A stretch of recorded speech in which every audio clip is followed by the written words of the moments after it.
Haleluya.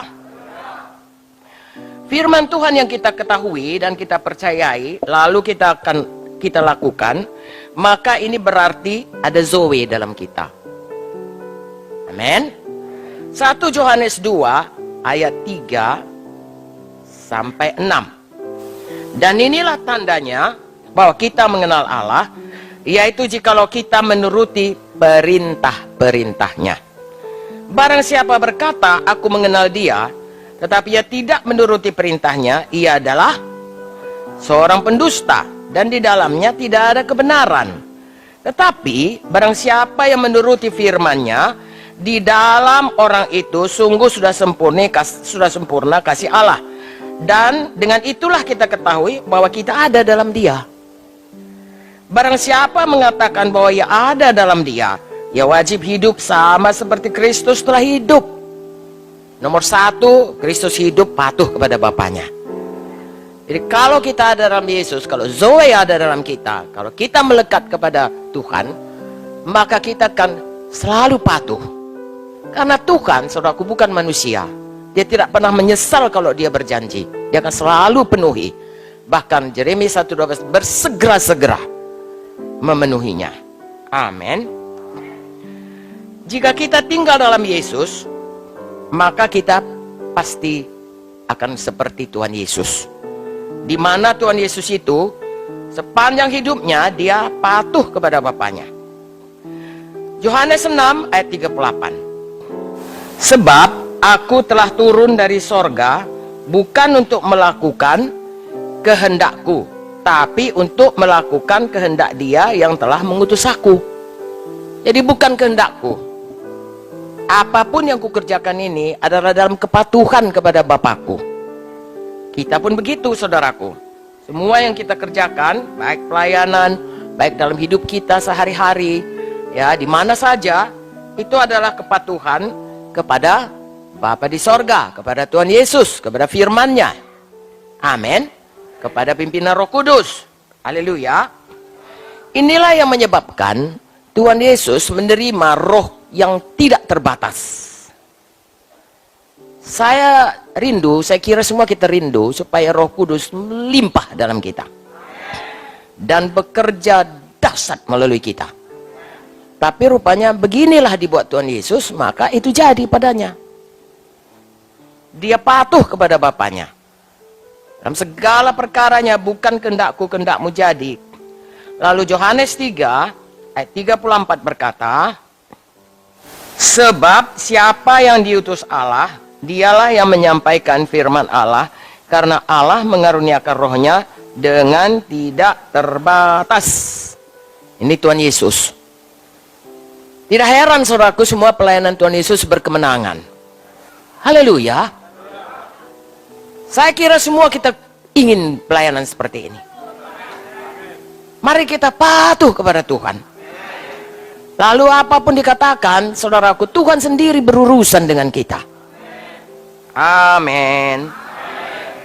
Inilah yang mengakibatkan roh yang tidak terbatas pada Tuhan Yesus, kemenangan mutlak bagi Tuhan Yesus dalam seluruh hidupnya dan pelayanannya semasa dia ada di dunia. Amin. Kepatuhan kepada Bapaknya membuat hidup Tuhan Yesus dan hidup kita tidak membosankan, tapi selalu menggairahkan. Seperti halnya Tuhan Yesus. Amin. Kemanapun dia pergi, kuasa Tuhan menyertai. Orang-orang menerima berkat, menggairahkan. Coba saudara ya, 1 bulan orang lumpuh berjalan, 1 bulan itu saudara gembira kan? Atau tidak? Gembira, saudaraku. Ya, jangankan 1 bulan, mungkin seumur hidup. Amin. Nah, hal-hal seperti itu membuat kita sukacita. Walaupun Tuhan berkata, janganlah kau bersukacita karena setan pergi, tapi bersukacita karena namamu tertulis di sorga. Itu yang paling besar. Tapi tak dapat tidak, ya, kalau kita mematuhi Tuhan, lalu kemudian kita lihat kuasa Tuhan bekerja, memang kita bahagia. Haleluya. Biarlah ke belakang ini kita tambah-tambah bahagia. Karena kita semua memutuskan untuk mematuhi Tuhan. Jadi seperti Tuhan Yesus, bagaimana roh tidak terbatas turun ke atas dia, biar kita juga mengalaminya. Roh Kudus tidak terbatas memakai kita, sehingga pelayanan kita selalu menggairahkan.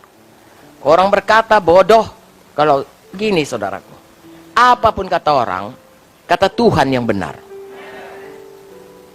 Orang berkata bodoh, Tuhan bilang, sabas saya hamba yang baik. Sabasnya itu. Orang berkata, inilah pintar. Dimasukkannya lumbungnya, 7 turunan pun cukup. Simpannya hartanya, depositnya, oh inilah pintar. Tirulah itu anakku.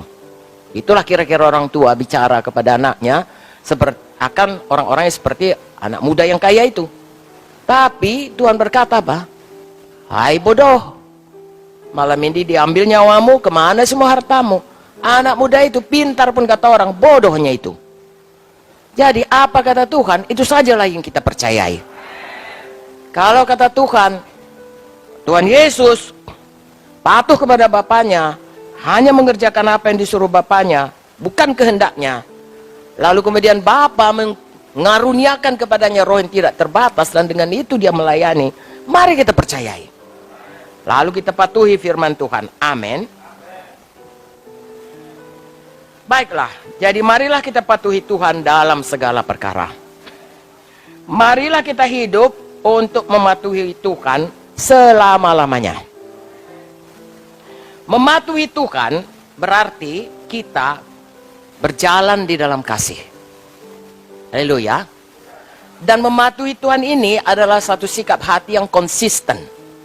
Ya, artinya terus menerus. Nggak bisa kalau senang kita patuh, kalau nggak senang kita nggak patuh. Lagi sedang banyak berdoa kita patuh. Tidak.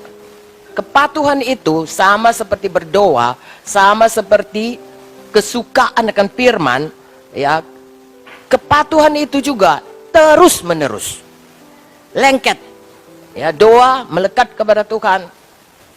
Firman Tuhan melekat kepada Tuhan terus menerus. Patuh juga lekat kepada Tuhan terus menerus. Amin.